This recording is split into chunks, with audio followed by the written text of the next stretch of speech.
बिस्मिल्लाहिर्रहमानिर्रहीम। अस्सलाम वालेकुम डियर स्टूडेंट्स। इस वीडियो हम देखेंगे answer the following questions briefly. Question number 1, what are the 4 climate zones of Pakistan and what are 2 key differences between each zone. Page 72 पर इसका answer है। पेज नंबर 72 पे आपको 4 जोन्स गिवन है। Number 1 is highland climate, second is lowland climate, desert और arid climates, coastal और maritime climates. इसमें the northern, north western and the western mountains experiences highland climate while the Indus plain has lowland climate.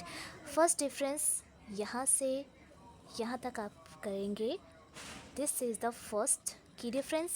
The Markan coast, Karachi coast and Indus Delta experience a coastal climate while the southeastern desert and southwestern part of the Balochistan have a desert or arid climate.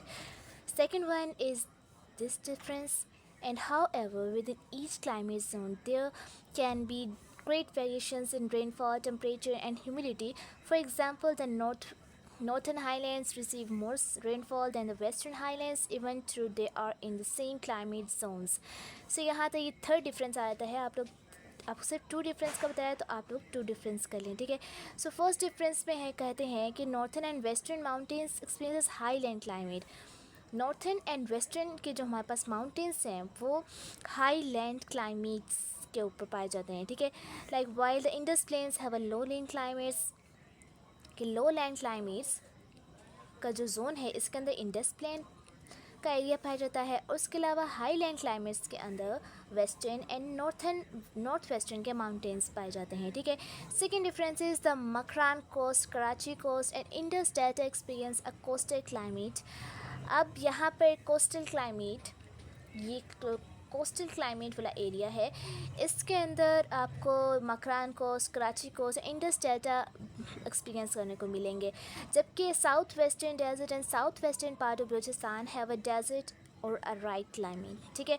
ये यहाँ तक इसका first शोर का answer आएगा आपका. तो ये जो while the south western desert and south western part, जो हमारे south western, south eastern desert and south western के जो पार्ट बलूचिस्तान का है, उसके अंदर डेजर्ट्स के अंदर बलूचिस्तान के ये एरियाज़ आते हैं, ठीक है. So these are the 2 different की डिफरेंसेस. सो ये इसका फर्स्ट शॉर्ट का आंसर हो जाएगा. सेकेंड शॉर्ट में कहा जा रहा है, describe the characteristics of the desert और arid climate of Pakistan. Page 87 पे इसका आंसर है. 87 पेज पे अराइड जोन का आपको जो टॉपिक गिवन है उसके अंदर करेक्टरिस्टिक्स बताए गए हैं, ठीक है. इससे पहले जो डेजर्ट और अराइड क्लाइमेट वाला टॉपिक था वो भी है, बट अराइड जोन के अंदर आपको वाज़ह तौर पर करेक्टराइज्ड करके बताया गया है, ठीक है. सो यहाँ से it is characterized by very dry spell of weather. These areas suffer from water shortages due to extremely low rainfall and high transpiration rates, यानी कि evaporation and transpiration rates. So यहाँ पर डेजर्ट एरियाज़ बहुत dry areas कहलाता है. उसके अलावा यहाँ पे जो वाटर की शॉर्टेजेस बहुत ज़्यादा, एक extremely low rainfall and high evaporation rates, ये एक एक्सट्रीमली यहाँ के जो लोग हैं इस चीज़ से बहुत ज़्यादा सफ़र करते हैं कि वाटर नहीं है, उनको अच्छा साफ़ पानी नहीं मिलता, क्योंकि पानी होता ही नहीं है, बहुत कम मिकदार में होता है, ठीक है. People in the arid zones rely on a variety of economic activities such as mining, livestock, herding and tourism, ठीक है. उसके अलावा यहाँ पर वैरायटी ऑफ इकनॉमिक एक्टिविटीज़ होती हैं, लाइक माइनिंग, इस तरह से, ठीक है. So despite the right conditions many peoples in the desert areas of Pakistan practice agriculture. So यहाँ से यहाँ तक इसका सेकंड शॉर्ट का आंसर हो जाएगा. अच्छा, एक और बात यह है कि आपने एक्सरसाइज के क्वेश्चन, जो मैं आपको हर पाकिस्तान स्टडीज़ की वीडियोज़ में बताती हूँ कि एक्सरसाइज के question not enough for the syllabus based paper. आपको हर टॉपिक को अच्छे से पढ़ना है. किसी भी टॉपिक में से आपको कोई भी क्वेश्चन बना के दे सकते हैं ऐसे लॉस बेस्ड, ठीक है. So exercise is for your practice. And third short में कहा जा रहा है, explain how the climate of Potwar plateau makes it a challenging area for the farmer. Page number 81 पे इसका आंसर. थर्ड शॉर्ट का आंसर आपके पेज नंबर 81 पे इस टॉपिक के नीचे पोटवा प्लेट्यू का टॉपिक है. The Potwar plateau which is rainfed are also called the barani land receive moderate rainfall. यहाँ पर नॉर्मल बारिश होती है, ranging from 500 to 1000 millimetre per year. This is enough rainfall to support crop production, but farmers have to manage the water resources during dry years. अब farmers के लिए ये challenging years होते हैं जब बारिशें नहीं होती हैं. So the Indus plain receives moderate rainfall ranging from 250 to 500 per year. This is enough rainfall to support crops production, but farmers need to rely on irrigation to supplements the rainfall. So ये जो हमारे पास farmers के लिए problems आती हैं कि उनको irrigation में प्रॉब्लम आती है एंड आल्सो ड्राई ईयर्स में वाटर रिसोर्सेज की प्रॉब्लम्स. तो इसका आंसर यहाँ से लेकर यहाँ तक ऐड कर लेंगे मैंने. शॉर्ट में कहा जा रहा है how does the coastal climate of Pakistan differ from the other climate zones of Pakistan. Page 73 पे इसका आंसर. जी तो कोस्टल क्लाइमेट्स. अब Pakistan coastal climates is distinct from other zones due to unique location and geography. अब इसकी यूनिक लोकेशन एंड जियोग्राफी देखें तो the region of coastal climate stretches from Rann of Kutch in Pakistan, India border to the Makran coast at the Pakistan Iran border. ये इसका एक main चीज़ है कि coastal area का जो लोकेशन है बहुत यूनिक है. The coastal strip includes the Indus delta, Thatta, Karachi and whole of Makran coast. This region has some maritime climate with sea breezes around the year. The proximity to the sea results in high humidity. Coastal climates के अंदर high humidity पाई जाती है, particularly between April to September. Very little rainfall is experienced in the monsoon season. Some rainfall is received from the western depression. यहाँ पर जो rainfall है coastal climates में ये कम होती है, जबकि जो हमारे दूसरे जोन्स हैं 3 उनमें रेनफॉल की इतनी प्रॉब्लम नहीं आती है. बट कोस्टल क्लाइमेट में little rainfall, very little rainfall is experienced. So question number 5 में कहा जा रहा है why do many rivers flood in Pakistan during summer. Page 82 पे आ जाए.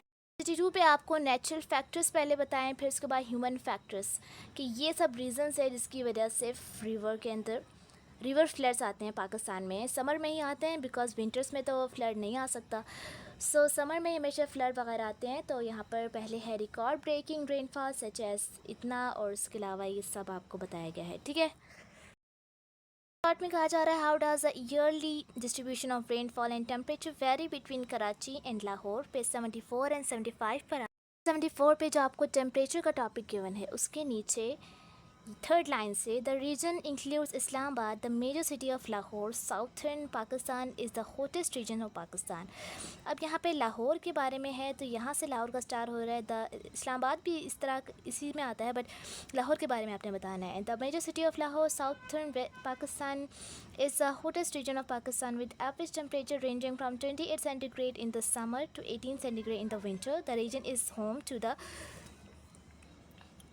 port city of Karachi and the desert region of Balochistan. According to the Pakistan Meteorological Department, the hottest months are May and June with average temperatures of 30.5 centigrade and 34.0 centigrade respectively. यहाँ पे इसका temperature वगैरह बताया गया है and उसके अलावा months भी गिवन है कि किस किस मंथ में क्या टेम्परेचर होता है. The coldest month are December and January with average temperature of 12.5 centigrade and 15.5 centigrade respectively. The graph is showing the climate of Karachi in terms of temperature and rainfall. 7 short में कहा जा रहा है explain the development of monsoon winds in Arabian sea. Page 77 पे 77 पे Arabian sea monsoon का जो topic है इसका अंदर इसका आंसर है the Arabian sea monsoon rains are caused when an over active monsoon winds though across southeast of Pakistan and bring rain to the coastal areas. The Arabian Sea monsoons provide water for agriculture and replenished groundwater supplies. यहाँ पर जो Arabian सी monsoons हैं उसके बारे में, यानी कि Arabian जब सी के अंदर मानसून आता है तो उसका क्या फ़ायदा होता है. ठीक है, इसमें यह होता है कि monsoon provides water for the agriculture, water provide करता है for agriculture and replenish ground water supplies. However, the monsoon rains also cause flooding, landslides and damage to infrastructures sometimes. So ये थी आज की हमारी वीडियो. अगर आपने कुछ भी सीखा हो तो चैनल को सब्सक्राइब एंड लाइक ज़रूर कर दीजिएगा. मिलते हैं नेक्स्ट वीडियो में और अपने लॉन्ग आंसर्स के साथ. अल्लाह हाफिज़.